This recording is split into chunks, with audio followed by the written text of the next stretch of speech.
Hi, everyone. I'm Jack, and welcome to Talk Ada. I'm so excited that you're here today. Hello, I'm Ada, and together with Jack, we're here to help you learn English through real conversations you can understand and use every day. Today, you are going to learn how to talk about yourself in an interview. Yes, talking about yourself in an interview can feel challenging, especially when you're not sure what to say, how much to say, or how to sound confident without bragging. In this conversation, you'll watch a friendly interview between me, the candidate, and Jack, the interviewer. Yes, and if this is your first time visiting this channel, please give us a subscribe and like this video. Yes, please subscribe and like this video. It really helps us make more practical English lessons for you. Thank you. So, get ready to improve your English and join us on this learning journey. Let's start today's conversation. Good morning, Ada. It's really nice to meet you today. Thank you for coming in and taking the time to speak with me. Before we begin, I just want you to feel comfortable and relaxed. This conversation is meant to feel friendly, not stressful. Think of it as a professional chat where I get to know you better and you get to practice talking about yourself clearly and confidently. Good morning, Jack. Thank you so much for having me. I really appreciate the warm welcome. It definitely helps me feel more at ease. I'm happy to be here and excited to talk with you today. I see this as a great opportunity to learn how to express myself better in an interview setting and to share a bit about who I am. That's great to hear, Ada. Let's start slowly. Interviews often begin with simple greetings like this, and many candidates forget that first impressions matter a lot. The way you greet, smile, and respond sets the tone. Now, before we jump into formal questions, how are you feeling today, honestly? Honestly, I feel a little nervous, but also prepared and optimistic. I've been looking forward to this conversation because I know interviews are not just about answering questions, but about connecting with people. I'm telling myself to stay calm, be honest, and speak clearly so I can present my true self. That's a very healthy mindset. Nervousness is completely normal, and acknowledging it shows self-awareness. In real interviews, interviewers appreciate candidates who are genuine. Now, in today's session, I'll interview you step by step, and learners will see exactly how to talk about themselves, what to say, how to say it, and why it works.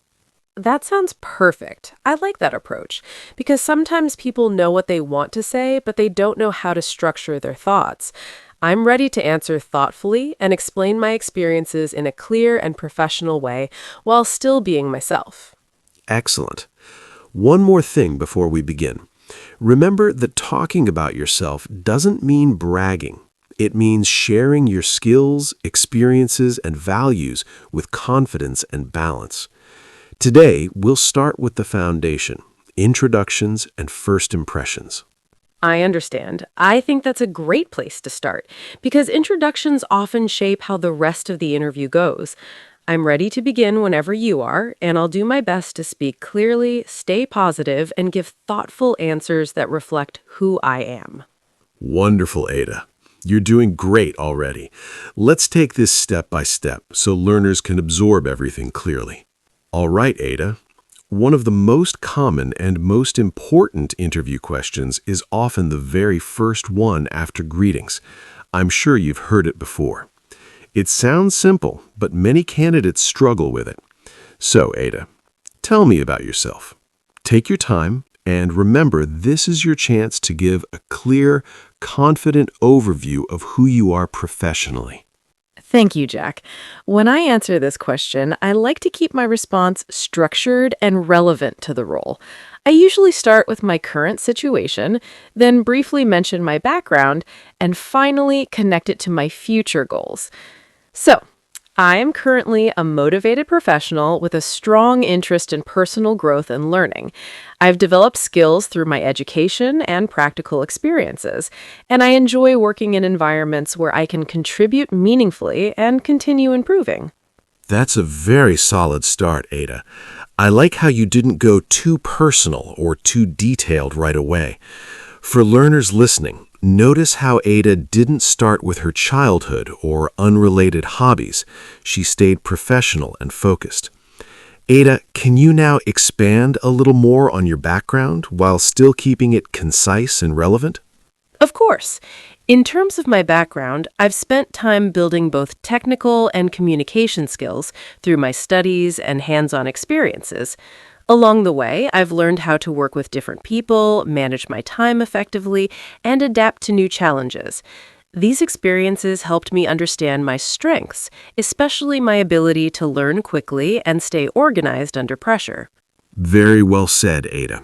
You're showing self-awareness, which interviewers value highly. Another important tip here for learners is tone. Your voice should sound confident, but natural, not memorized. Ada, how do you usually connect your past experiences to the job you're applying for when answering this question? I try to clearly link my experiences to what the employer is looking for. For example, if the role requires teamwork or problem solving, I briefly mention experiences where I demonstrated those skills. I also explain how those experiences prepared me for the responsibilities of the role. This way, my answer feels purposeful, and the interviewer can easily see how I might fit into the position. Excellent approach. You're not just talking about yourself. You're talking about yourself in relation to the job. That's a key lesson. Now, many candidates worry about the length of this answer. Ada, how do you usually decide how long your response should be? I aim for about 1 to 2 minutes in a real interview. I focus on clarity rather than quantity. I remind myself that this is an introduction, not my entire life story. If the interviewer wants more details, they'll ask follow-up questions. This helps me stay confident and avoid rambling. That's a fantastic point.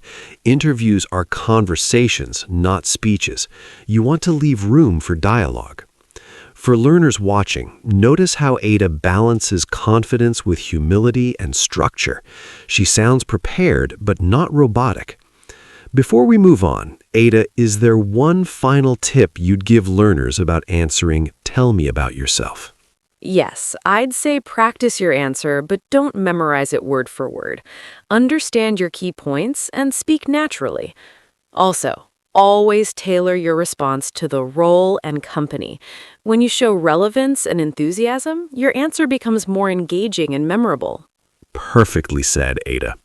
Now, let's move on to another very important part of interviews, talking about your skills and strengths.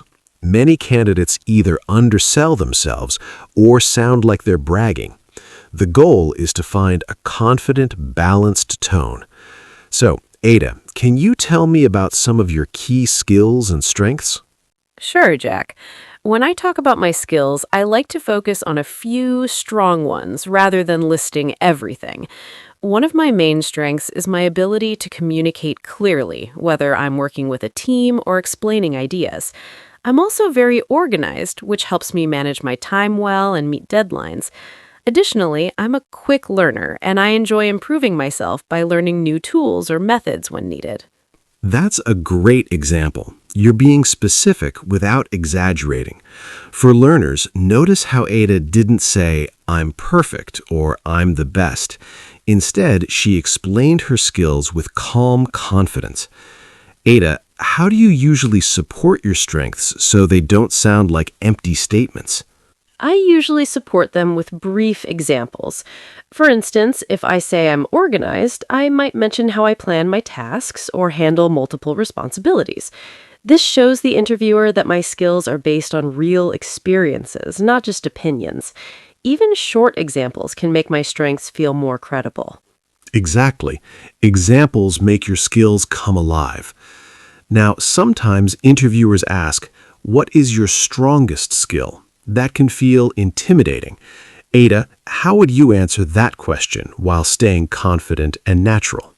If I were asked that, I would choose one skill that best matches the role. I'd say something like, One of my strongest skills is problem solving. Then I'd explain how I approach challenges calmly, analyze the situation, and look for practical solutions. I'd also briefly mention how this skill has helped me in previous experiences. That's a very effective structure. You name the skill, explain it, and connect it to real situations. For learners, this is a simple formula you can reuse.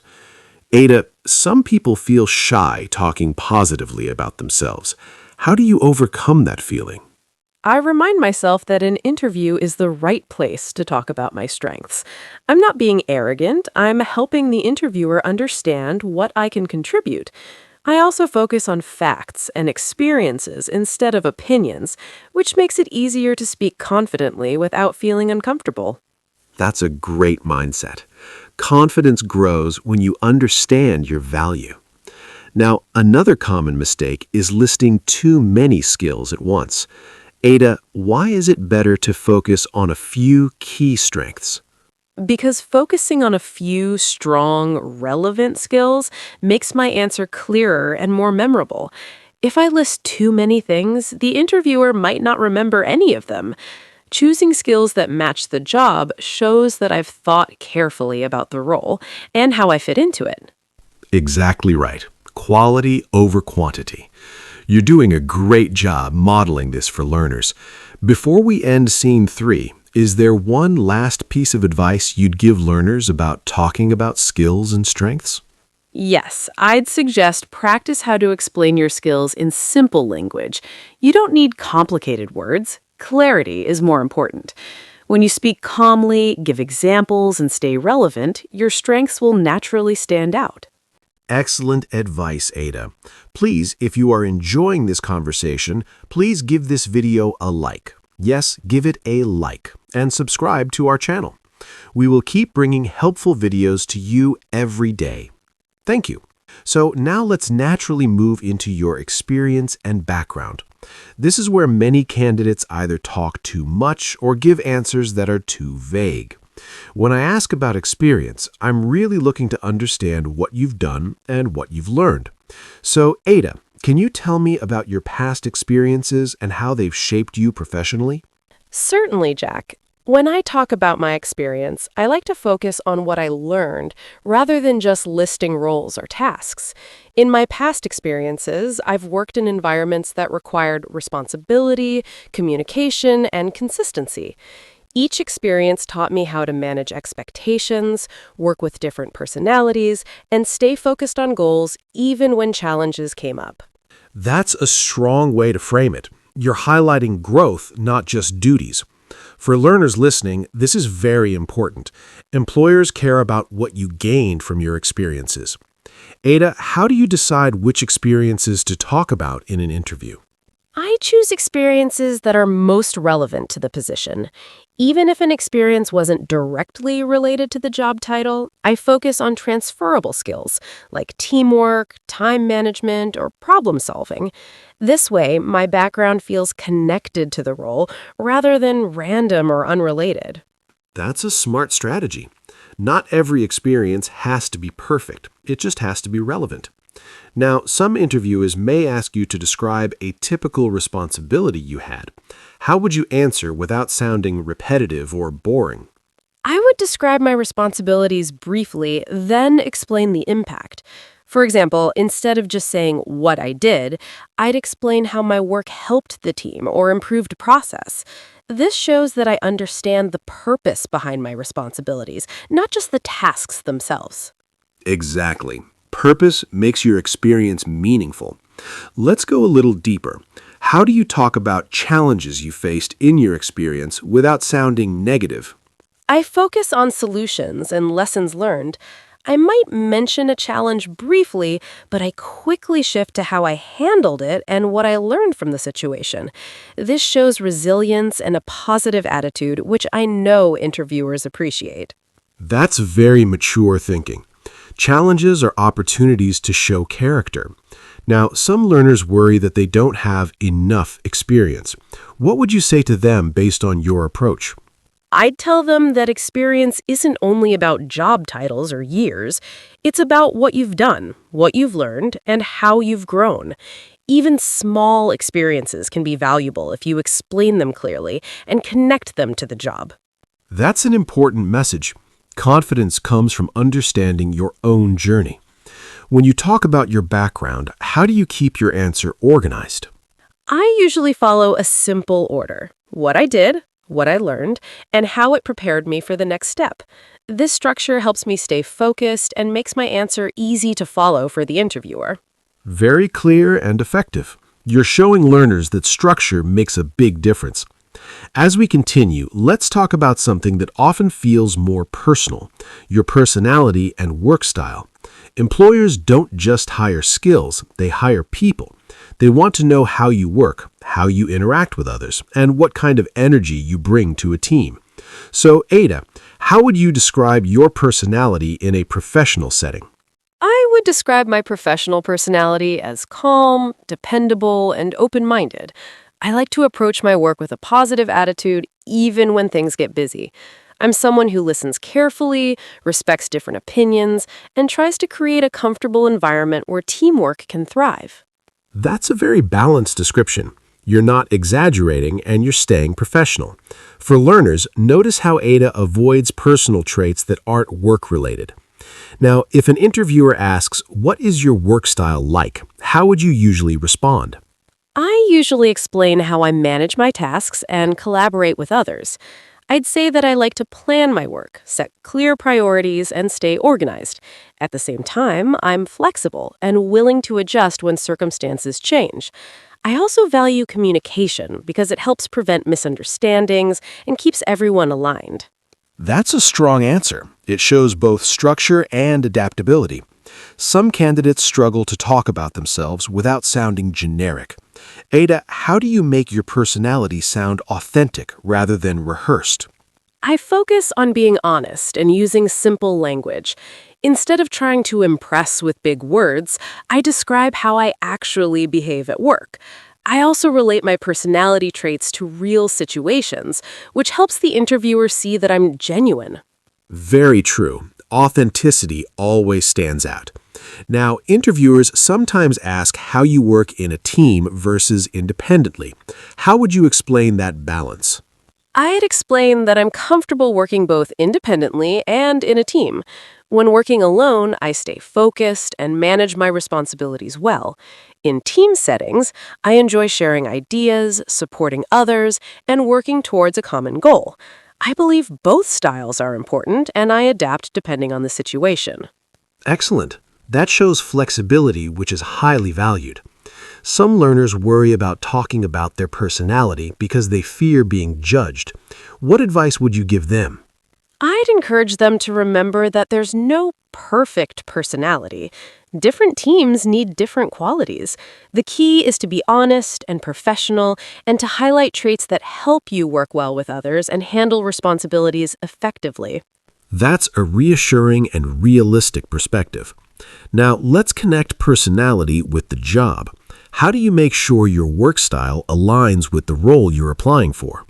I usually review the job description carefully and think about which parts of my personality and work habits match the role.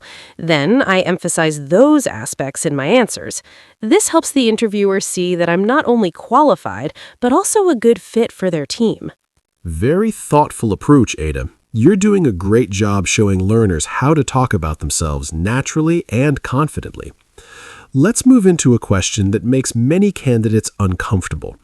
Interviewers often ask about weaknesses or areas for improvement, not to criticize, but to understand self-awareness and growth. Ada, if I asked you, what is one of your weaknesses, how would you answer honestly and professionally? I would choose a real weakness, but one that I'm actively working on. For example, I might say that I used to take on too many tasks at once because I wanted everything to be done well. Over time, I realized this could affect efficiency, so I've been learning to prioritize better and ask for support when necessary. That's an excellent example. You didn't deny having a weakness, and you showed growth. For learners, this is very important. You never want to say, "I have no weaknesses." Ada, why is it important to show improvement when talking about weaknesses? Because interviewers want to see that I'm self-aware and willing to grow. Everyone has areas to improve, but showing that I recognize mine and actively work on them demonstrates maturity, responsibility, and a positive attitude towards learning. Exactly. Growth mindset matters a lot. Now, some candidates worry that talking about weaknesses will hurt their chances. How do you stay confident while answering this question?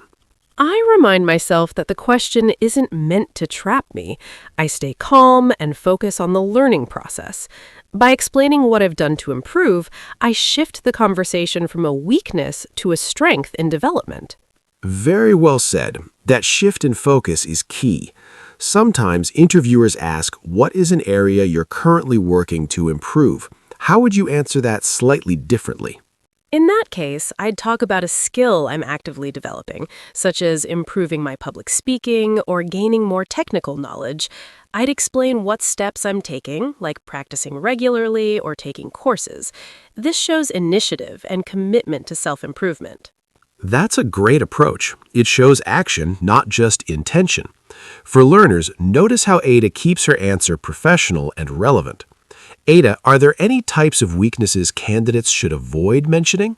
Yes, I think it's best to avoid weaknesses that directly prevent you from doing the job or anything that sounds careless or irresponsible. It's also important not to overshare or sound negative about yourself. Absolutely right. Balance and professionalism are essential. Now, how do you keep your answer concise without sounding rehearsed? I stick to a simple structure. Mention the weakness briefly, explain what I learned, and describe what I'm doing to improve. This keeps my answer clear, focused, and natural. Very clear and practical. You're giving learners a reusable framework. Let's keep moving forward while building on this confidence. Let's move forward and talk about achievements. This is where many candidates feel unsure about how much is too much. Interviewers ask about achievements to understand how you apply your skills in real situations. So, Ada, if I asked you to talk about one achievement you're proud of, how would you approach that? I would choose an achievement that clearly shows my skills and effort. I'd start by briefly explaining the situation, then describe what I did, and finally explain the result. This helps the interviewer understand the context and why the achievement matters. I also make sure to stay factual and focused rather than emotional. That's a very effective structure. For learners listening, notice how Ada doesn't just say, "I did well." She explains how and why. Ada, can you give an example of how you might describe an achievement in an interview? Sure. I might say that I worked on a project where I had to manage multiple responsibilities within a limited time frame. I stayed organized, communicated clearly with others involved, and made sure deadlines were met. As a result, the project was completed successfully and met expectations. This shows my ability to handle responsibility and stay focused. Excellent. You kept it clear and professional. Some candidates worry about sounding arrogant when talking about success. How do you avoid that?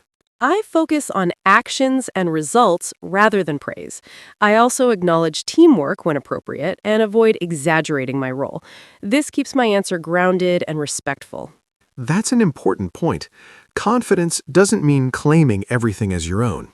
Now, interviewers may also ask, what accomplishment best represents your abilities? How would you handle that? I'd choose an accomplishment that aligns closely with the job requirements. I'd explain what skills were involved and how that experience reflects my ability to perform well in similar situations in the future. Very thoughtful. That shows strategic thinking. For learners, this is a reminder to always connect your achievements back to the role. Ada, how do you keep your answers engaging without going into too much detail? I focus on the most important points and watch the interviewer's reaction. If they seem interested, I can expand. If not, I keep it brief. This helps keep the conversation natural and engaging. Great awareness. Now, one last question on this topic. Why do you think achievements are such a powerful part of interviews? Because they provide evidence. Achievements show how skills are used in real situations. They help interviewers visualize how I might perform in their organization. Exactly. Evidence builds trust. You're doing a great job guiding learners through this. Now, I'd like to understand where you're heading. Interviewers often ask about career goals to see if your plans align with the role and the company. This question isn't about having everything figured out, but about showing direction and motivation. So, Ada, how do you usually talk about your future goals in an interview? I try to keep my answer realistic and aligned with the role I'm applying for. I usually explain my short-term goals first, such as gaining hands-on experience, improving specific skills, and contributing meaningfully to the team. Then I briefly mention my long-term goal, which is to grow professionally and take on more responsibility over time. That's a very balanced approach. You're not sounding vague, and you're not making unrealistic promises. For learners listening, this shows maturity. Ada, how do you avoid sounding like you're only using the job as a temporary step? I emphasize what I want to learn and contribute in the role.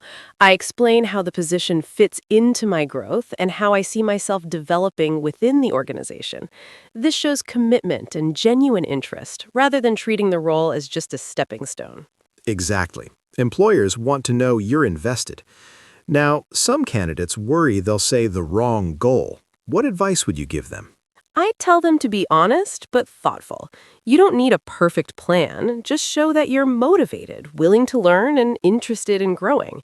Align your goals with the company's direction as much as possible. Very solid advice. Another common question is, where do you see yourself in a few years? How do you answer that without sounding unsure or overly ambitious? I usually say that I see myself becoming more skilled, more confident, and more valuable in my field.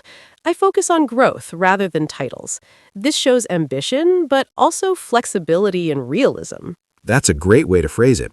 You're showing ambition with humility. Learners should remember that future-focused answers should feel thoughtful, not rehearsed. As we near the end of the interview, the final impression becomes just as important as the first. This is often where interviewers ask if you have any questions or give you space to wrap up. Ada, how do you usually close an interview confidently? I usually thank the interviewer for their time and express appreciation for the opportunity. If I'm invited to ask questions, I ask something thoughtful about the role or team. Finally, I restate my interest in the position and my enthusiasm for contributing. That's an excellent closing strategy. It shows professionalism and confidence. For learners watching, this is not the time to rush. Ada, why is it important to ask questions at the end? Because it shows interest in preparation. Asking questions help me understand the role better and shows that I'm genuinely engaged. It also turns the interview into a two-way conversation. Exactly. Interviews are about mutual fit. Now, some candidates feel nervous during closing moments. How do you stay calm and composed? I remind myself that I've already shared my story and done my best. I take a deep breath, smile, and focus on ending the conversation positively and respectfully. That mindset really shows confidence. One last thing. If you could give learners one final piece of advice about talking about themselves in interviews, what would it be? I'd say be clear, honest, and intentional. Know your story, practice explaining it, and speak with confidence. You don't need to be perfect. You just need to be prepared and authentic. That's a powerful message to end on. You've done an amazing job showing learners exactly how to talk about themselves in interviews, from introductions to closing remarks. If you found this conversation helpful, don't forget to like, subscribe, and comment below with the interview question you find the hardest. Your support really helps, and we'd love to hear from you. Thank you for watching. See you in the next video.